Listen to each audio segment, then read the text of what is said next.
पीछे वाले के तो समझ में ही नहीं आ रहा होगा कि माइक स्टैंड कौन सा है, आदमी कौन सा है। दुर्ले पतले आदमी की बहुत विचित्र समस्याएं होती है भाई। कीर्ति जी ने मेरी बहुत तारीफ की है अभी। यह देश की सबसे बड़ी कवियत्री है और सबसे बड़ी मंच संचालिका है, और आपको भी ऐसा लगता हो कि एक बार इनके सम्मान में आप योगदान डालिए।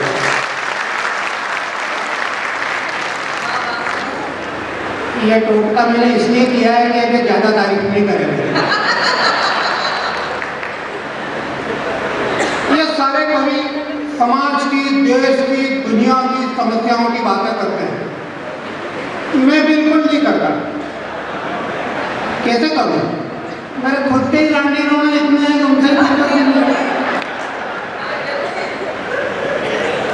मैं अपने बारे में बात करूंगा भाई साहब, अपनी बात बताऊंगा, और वो भी ऐसे दौर में कि आज हर आदमी दूसरे की बात करता है, सब दूसरों को सुधारने में लगे है। तोहमतें कितनी मुझ पर भी ये तो कोई आंकता नहीं है, तोहमतें कितनी मुझ पर भी ये तो कोई आंकता नहीं। हर निगाह उठती है गैरों की तरफ, यहाँ खुद के गिरेबान में कोई झांकता नहीं।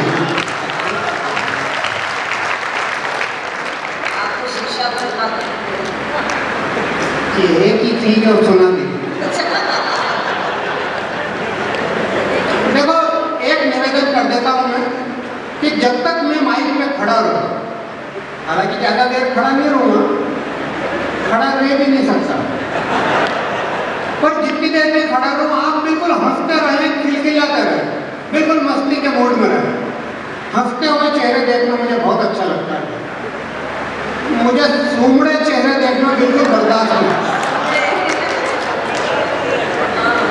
सूमड़े चेहरे बिल्कुल बर्दाश्त नहीं मेरे को, और इसीलिए मैं कभी आईने में नहीं देखता।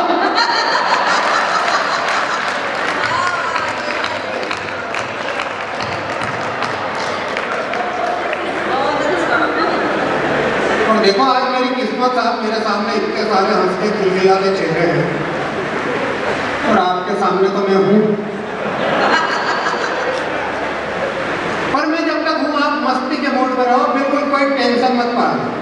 और देखो मेरी तो खुशकिस्मती है भाई साहब, मैं जहां भी जाता हूं ना, लोग मुझे देख के बहुत खुश होते हैं, बहुत खुश होते हैं, और महिलाएं तो मेरे को देख के बहुत ज्यादा खुश होती हैं। हाँ, वो अपने आप को बहुत सौभाग्यशाली समझती है मेरे को देख के। वो भगवान का लाख लाख शुक्रिया अदा करती है कि वारे प्रभु तेरी कितनी कृपा है जो हमको ऐसा पति नहीं दिया।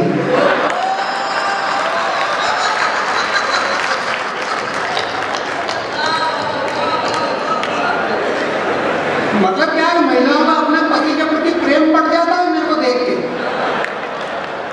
वो सोचने लगती है कि अरे ये तो अपना भी रद्दी, पर इससे तो अच्छा ही है।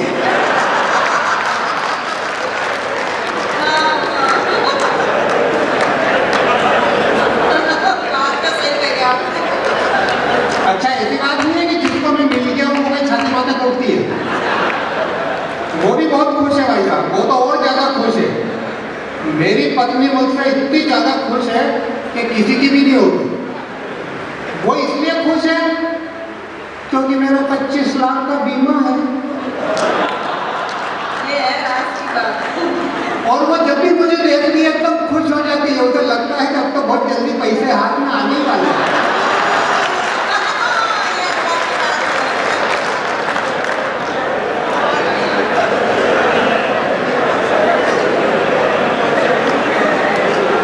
कहने का मतलब ये है कि आदमी खुश रहना चाहे तो खुश रह सकता है, दुखी रहना चाहे तो दुखी रह सकता है। किसी भी परिस्थिति में सुख और दुख नहीं होता है, आदमी की मानसिकता पर निर्भर है। वो खुश होना चाहे तो खुश रहे और दुखी होना चाहे तो दुखी रहे। आज की रात आप मस्ती से बिल्कुल खुश रहे, खूब हंसे, मैं जितनी देर खड़ा रहूँ। एक निवेदन और कर देता हूँ, सारे लोग एक साथ दोनों हाथ ऊपर उठाकर ताली बिल्कुल मत बजाए। नहीं, कई बार क्या होता है कि लोग ऐसा जोर से ताली बजाते हैं तो उसकी ताली की पड़पड़ से ही मैं यहाँ पड़ जाता हूँ। तो ऐसा काम आप करना मत।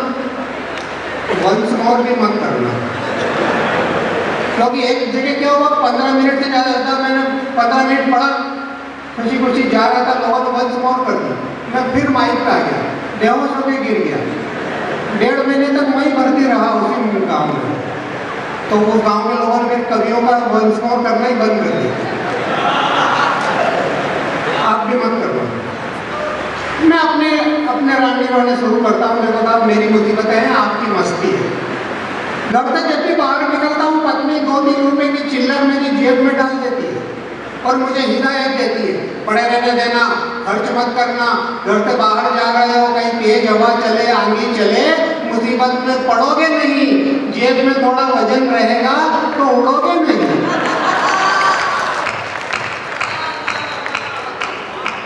तो बेचारी को मेरी बहुत चिंता है, और चिंता करना भी चाहिए, आखिर मैं उसका पति हूँ।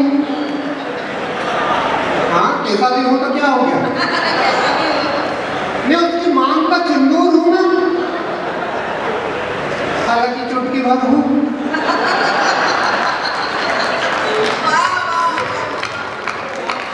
तो इसमें हंसने की क्या बात है, देखो सिंदूर तो चुटकी भर ही काम में आता है। किसी को ज्यादा सिंदूर मिल जाए तो ऐसा थोड़ी जो मुट्ठा भर भर के माथे में लगा जाए, जितना भी ज्यादा दिख रहा है ये सब वेस्टेज है।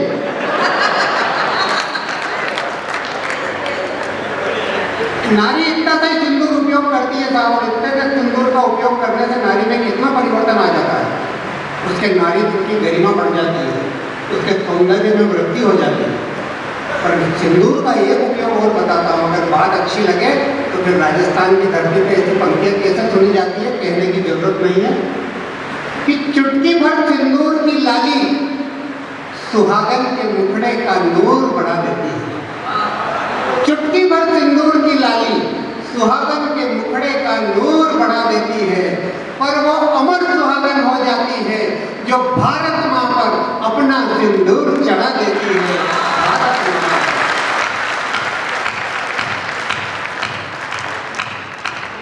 बढ़िया बात बताई ना मैंने।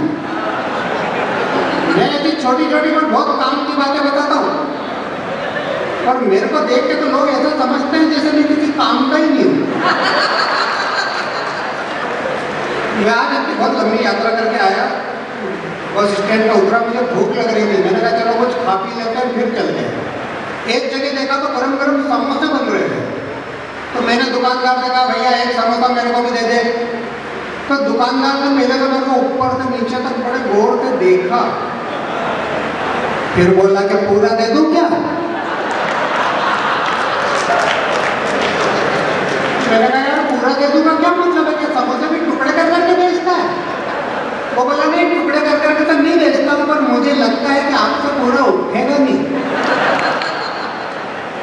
तो लोग ऐसे ऐसे अनुमान लगाते हैं, मेरे को बहुत बुरा लगता है। अरे आदमी की काया क्या देखो रे, आदमी का व्यवहार देखो, उसकी बोली चाली देखो, है आदमी में गुण हो तो आदमी अच्छा, नहीं तो आदमी भले लटूरी लट्ठे जैसा मोटा ताजा हो, लखन नहीं हो तो क्या काम का। मैं इनके बारे में नहीं कह रहा हूँ, मैं कह रहा हूँ ऐसी किसी की बॉडी हो और उसमें गुण नहीं हो भाई साहब तो क्या फायदा। पर लोग को ढांचा देख के सारा अनुमान लगाते हैं। मैं आपको बताऊं, पहले जमाने में मैं कहीं भी जाता था तो लड़कियां मेरे को बहुत घूर घूर के देखती थी। तो क्या देख भी नहीं सकती है क्या? अच्छा, तो मैं क्या समझता था कि मैं बहुत हैंडसम हूँ। वो तो बहुत दिनों बाद पता चला कि जहाँ भी जाता था लड़कियां तो मेरी मजाक उड़ाती थी, आपस में कहती थी अरे देख देख कैसा छोरा जा रहा है, सूखे सांटे जैसा। तो ये जो मेरी काया देख के मेरी मजाक उड़ाते हैं, उनके लिए 2 पंक्ति कहता हूँ। क्या ऊपर ऊपर से क्या देख रहे हो रहे?